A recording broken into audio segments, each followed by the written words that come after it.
Back to building boats. Got the new welder, 350 amp. Thing's a freaking animal. I love how it welds too.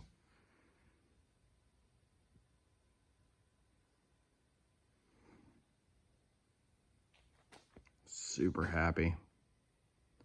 Finally getting going again. Place is still a mess.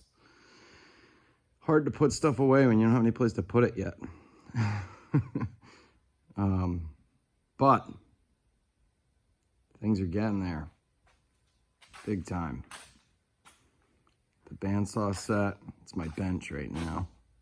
It's a monster. It's a wicked nice old bandsaw. I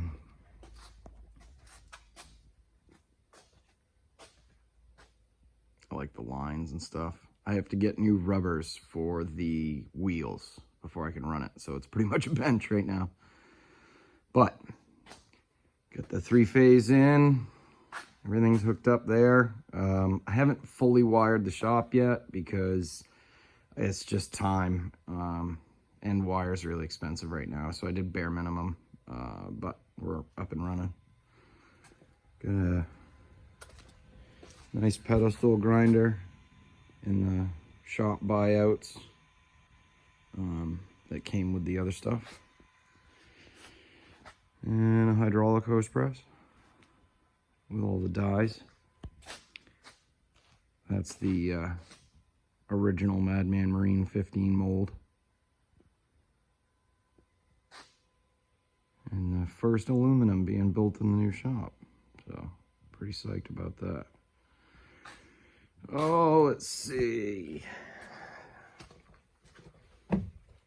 Still gotta do sheetrock on a bunch of stuff, but, you know, one step at a time. That's the joiner that came with everything.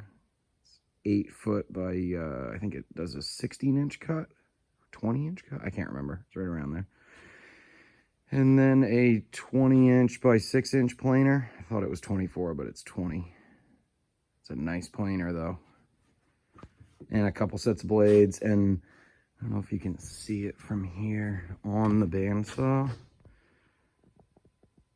That thing right there is the sharpener. So it's like an electric motor on a pedestal with grinding wheels, and you basically slide it back and forth on the deck. It works on both machines. There's locks to lock the rotation of the blades, and you can sharpen them right on the machine, so you don't have to take them off, which is wicked time saver. Oh, milled all the wood for up here, milled the handrails. The uprights are cedar. That's the stickers that the building came on all stacked, you know. They worked great for uprights. They were 8 foot, so flat on 2 sides and round on 2 sides. Milled all the wood for in here. It's all 1.25 inch, you know, roughs on, and then 2x10s on 16-inch centers for the floor itself. So it's a pretty rugged floor. We're gonna put a pool table up here in the corner, and a couch, place to hang out a little bit. The pool table is gonna have, I'm gonna build a plywood top for it that goes completely down over the sides and probably protects the legs too, so that it can be a bench when we're not playing pool. And then I'll have it on some pulleys and weights or whatever, so the cover lifts off all the way up to the ceiling, and I'll probably have the light hung off of that so that it hangs above the pool table as the whole thing comes up. Make it not quite so much a waste of space. Oh, I still have a lot of wiring to do, like I said, so I gotta cap my wire run. But, you know, utilized the building as much as I could to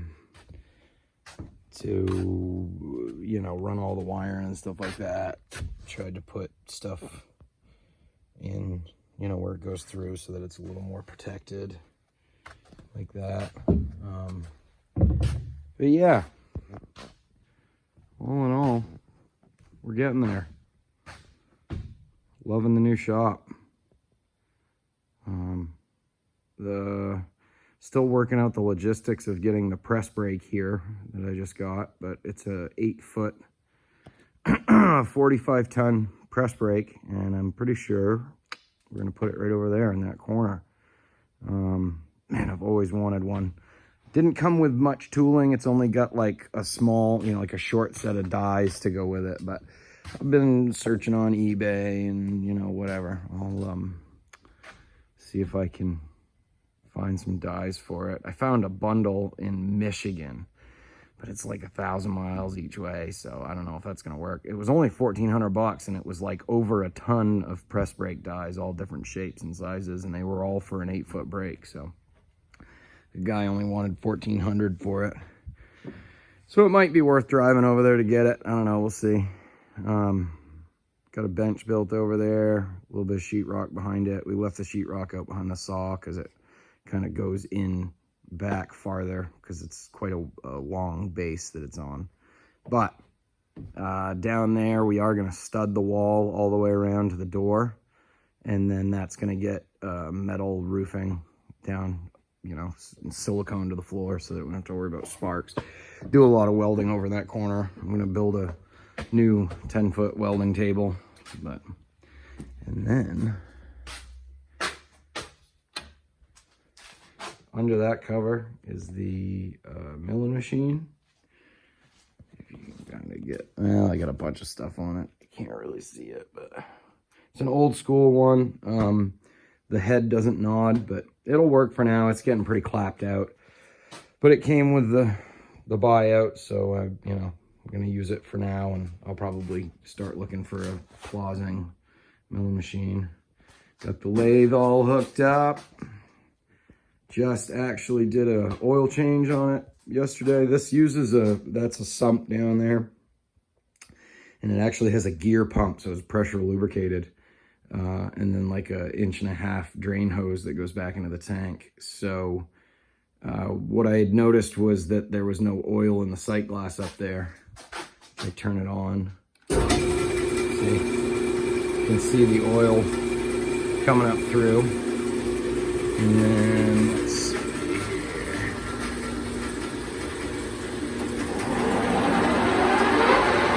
It's actually pretty quiet for an older machine. I like the auto brake. That's awesome. It's clutched too, so you can kind of slowly slow it down, or you can stop it. Everything's in pretty good shape on it. Doesn't have a lot of hours. Paint's chipped and crap like that, but the ways are in really good shape, and you can see where the saddle had sat for quite a while when it wasn't being used, but that'll get wore out. And it's got a big gap bed. Pretty sure you can spin, I think it's 28 or 29 inches in it once you take the gap out. It's a monster. It's got a 3¼ spindle hole, does inch and metric threading, modular pitch and diametric pitch. So it's, a substantial machine. But so I had noticed that it wasn't pumping oil when I turned it on, and I knew it had plenty of oil in it, so I took the cover off of it yesterday. And it was, it was great. I wanted to inspect it anyways, and it looked like it was weeping from around the edge, so it had an old paper seal in it. So we took that out and used silicone when we put it back down, actual gasket silicone. But all the gears look good. I mean, for an older lathe, it's in really good shape as far as like chipping and stuff. You could tell someone had changed gears without it totally stopping some, but nothing substantial. The only wear that I found was for high-low range, which does get used a lot. In the back, there's a little slipper that goes actually on the gear for the dog to shift it into neutral or high or low. And that slipper is like a U shape. It was pretty worn on one side, so easy enough to take out. You take the front cover off and you can slide the shaft out, and that brings the slipper up and out. And then I'll probably either just make a new one or, weld some bronze, some silicone bronze to it and remachine it. We'll see how hard of a part it would be to make, but it looked super easy. It does need a new set of matched belts. The slapping that you could hear is that these two belts are looser than the other two belts. You can actually see, yeah, you can see how the back ones are up higher. So I'm guessing they just weren't matched, or the pulleys weren't perfect, or what. But I'm going to see if I can find a the type of belt. It's like one solid piece with 4 belts. That's the right length. I know they're expensive, but it would be worth having, just, you know, so that it's good. If not, I'll try to find a set of matched belts. But that's the 3-phase coming in here. Distribution box. Yeah, I haven't messed with that stuff much. I have to take that lathe apart. Some freaking idiot started taking it apart to change the belt instead of just, you know, unlacing the pin on the belt and putting a new belt on it. Technically, it didn't even need a new one. They could have adjusted the motor lower by, there's like an inch more of drop, and it would have tightened it up. It was slipping on them, I guess. I don't know. They didn't know what they were doing. So they had taken the freaking back cap off of it and then left it. And now it's got all this freaking grit and crap in there. So basically I have to take it apart just to clean it, to put it back together. And if I'm going to take it apart to clean it, I'm going to try to get the right size, like either serpentine belt or flat belt that's rubber, so I can, you know, that it's good and I don't have to listen to the click, click, click. I'm sure I can find a serpentine belt and flip it inside out that will work, or just a flat belt, whatever. But it's a great little lathe, a nice little South Bend lathe. It's got a real gearbox and stuff. So the Logan has to use change gears, the real small lathe that came with everything. So, you know, I'm not much on change gears. I might end up selling that lathe actually, but got the door mounted. The only problem, because I'm an idiot, I forgot that we were going to put sheetrock on, and if I was smart, I would have put the sheetrock on first, but I would have spaced the door track off a 1/2 inch, but I didn't. So now we got to take the track and the door back off, which, whatever, it's not a big deal, to sheetrock, and then we'll put the track back up. And I actually made the wheel sets that are on it right now, and they're metal wheels, so they're a little loud. I did finally get, that's what those packages are right there, the actual wheels for that track. So we'll put those on when we put it back together. I also want to weld the track together, the 2 pieces where they meet. It's 2 8-foot sections, just because it seems better. And then instead of mounting through into the door, I'm going to use the other holes that go up and mount it. I've already marked where the studs are so that we can mount it to the studs. But yeah, pretty psyched.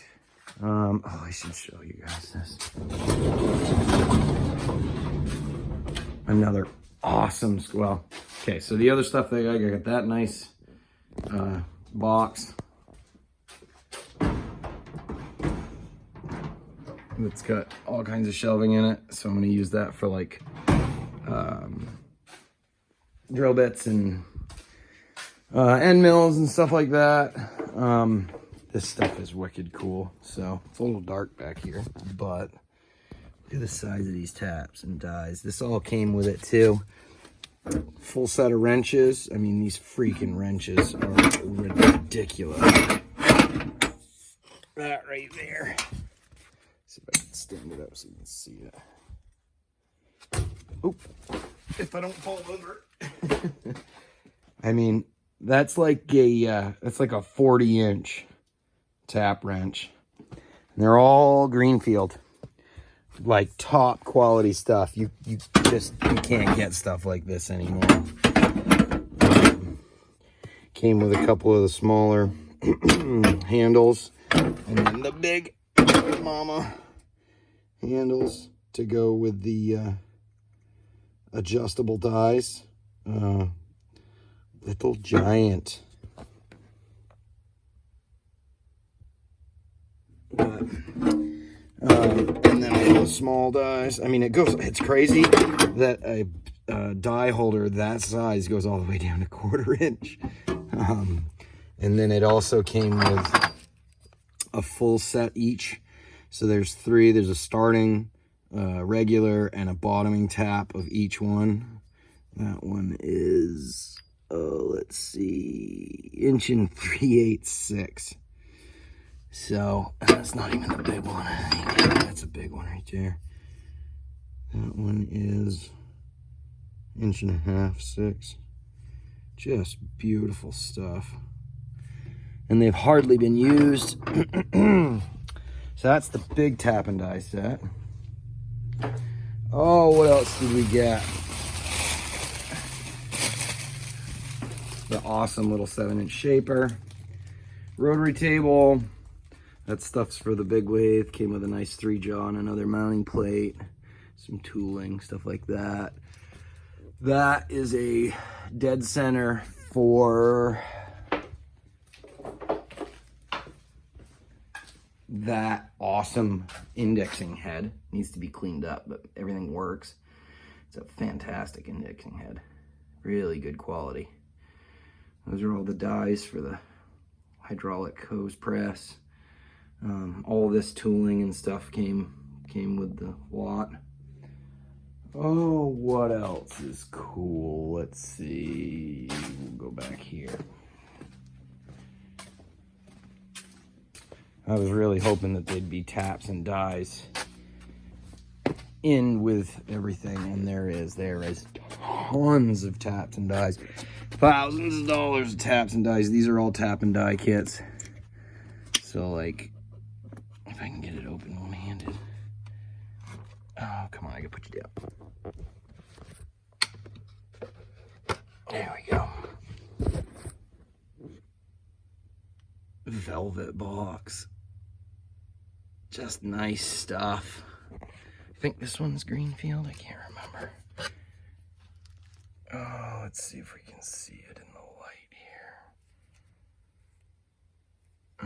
Let's see. Yep, this is all Greenfield. So that's a full set with the original boxes, which is always great.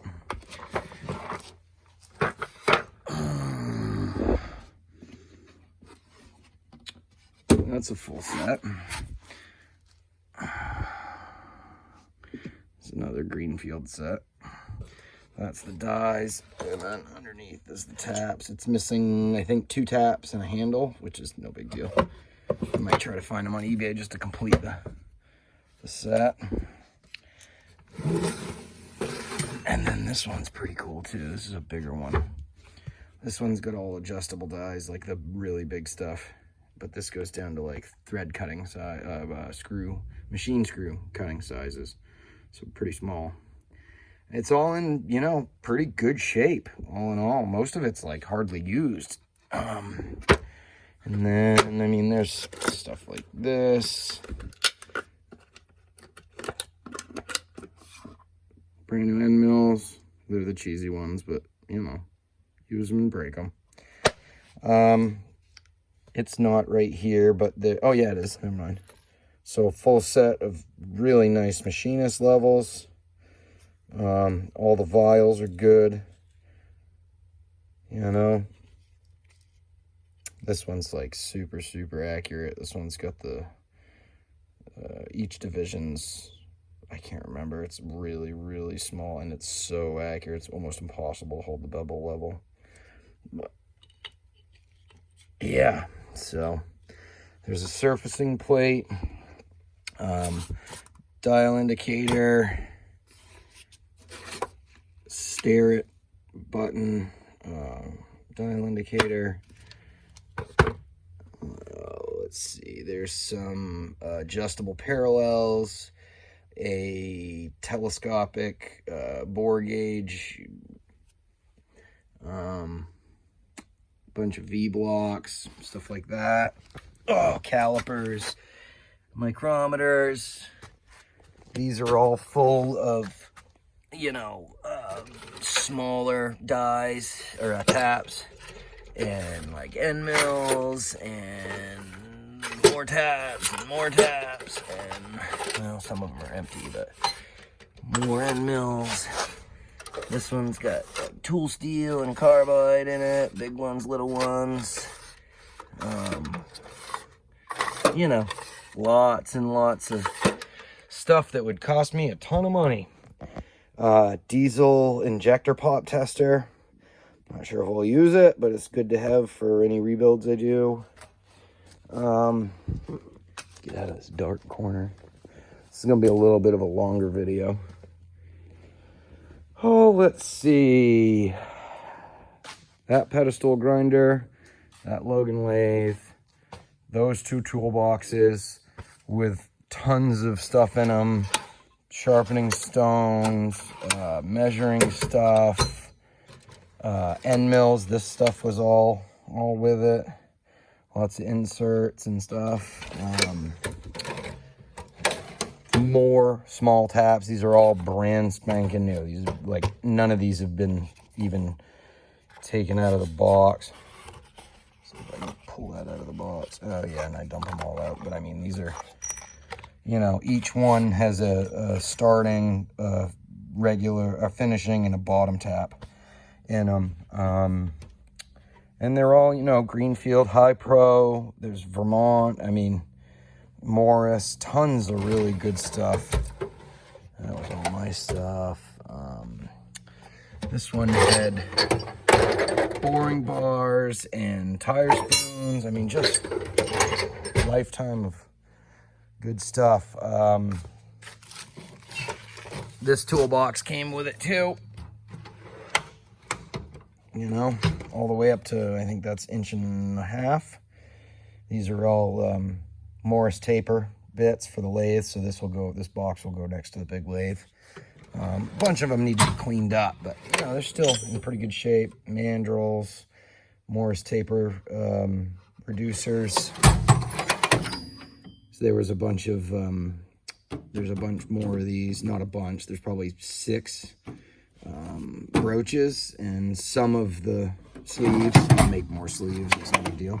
Those are all the cutters for the horizontal mill. It's awesome. Oh, I gotta work on that. That's a drill bit sharpener that I got with the lot. The belt on the bottom's broken. I'm sure I can get a new one. That came with it. Another pedestal grinder. That is a valve grinder. That came with it, and basically got set up to do all. I can redo a head. I can grind the valves. I can cut the seats out. I can resize and put new seats in. I can grind and lap the seats, the new seats. I got all the reams to cut out and reinstall valve guides. Those are all the different valve guide reams, plus a ton of other just regular reams, end mills, you know, just Jacobs chucks, live centers, you name it. There's tons of stuff, tons and tons of stuff. Let's see, that table saw came with it. That is a monster 3-phase 16-inch blade table saw, monster table saw. The guy said it takes like 15 minutes to spool down because it's direct drive. So when you shut it off, you can walk away and like go to lunch, come back, and it's still spinning. But yeah, lots of good stuff. There's more stuff in here. This is all for the big lathe, drive dogs, tooling, you know, odds and ends. Yeah. Oh, that's the other thing I'll show you. The kit, the other kit for, this is all for doing valves, and it's on a box. So all the mandrels and the cutters for all the different sizes, plus the the driver and the sharpener that's fully adjustable, so you can change the angle on all the stones. So that was an expensive kit, I would imagine. But yeah, basically everything to do valve jobs, which is great. But yeah, another big drill press. It needs a table. If anyone has a table for one of these, let me know. I need to either get or build a table. The table is broken. Drill press works fine, but I'll probably just build one. All that stuff came with it. And the guy threw in all the three-phase power stuff. So all these switches and the wiring to run all this stuff. All these, I mean, they're older, but they're up to code. I've checked. Everything is good to go. These are all, you know, fused setups. And I want to say there's even companies that make resettable fuses to go in these, so you don't have to keep buying fuses, but shouldn't be blowing fuses anyways. But yeah, I'm super psyched. We're up and running.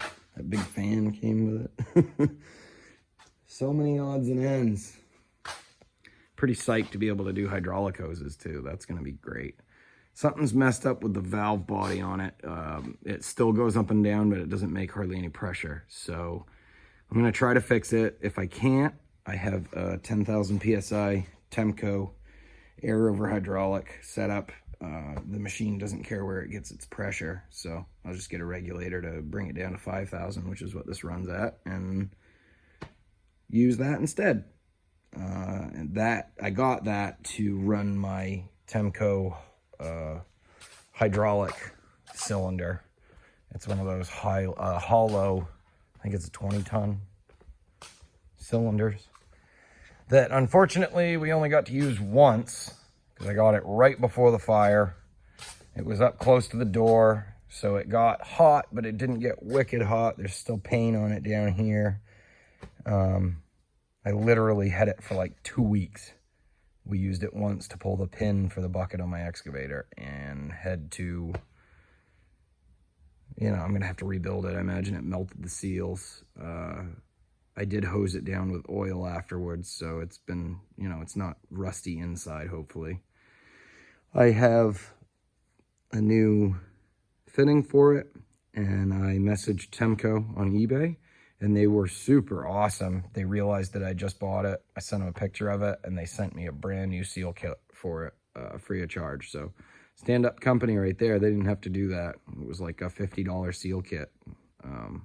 So we got to take it apart, clean it up, make sure everything's good, put it back together with new seals. Should be fine. It's a really thick piece of steel, and it was on the end farthest away from where the fire started, or where they think the fire started in the shop. So it got the least hot out of everything. But we'll see. See if I can salvage it. Might as well show you guys the stone wall that we had to build. To be able to put the new shop here. Can't remember if I did that on a video or not. We had to build it. I was going to originally slough it off, but it would have taken up too much of the road space, and there's a ledge right there. So we had to build this. Some good sized stones in it. It's about 5 feet tall down there on the end. Yeah, it's the power coming in. I put that all together, and then they came and hooked up. I had a master electrician come certify everything.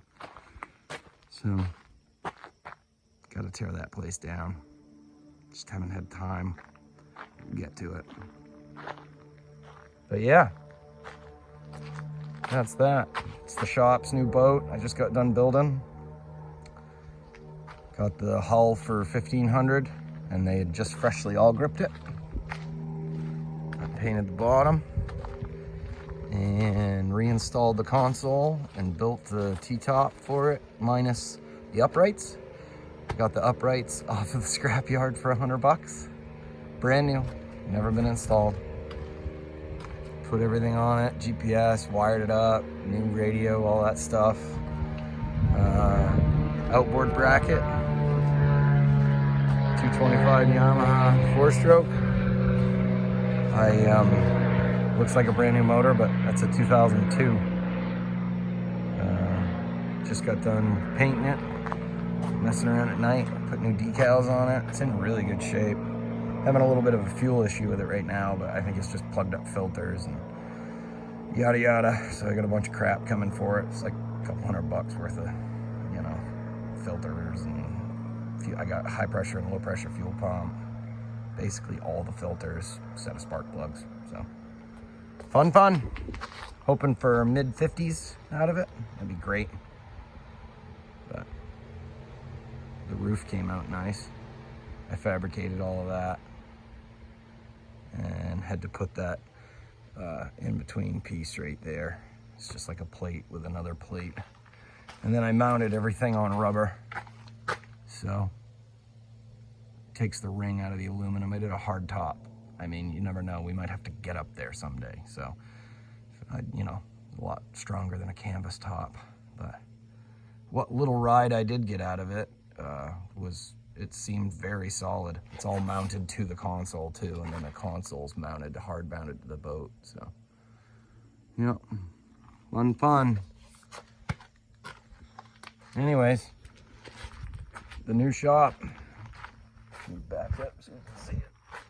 Oh, that's it. Happy.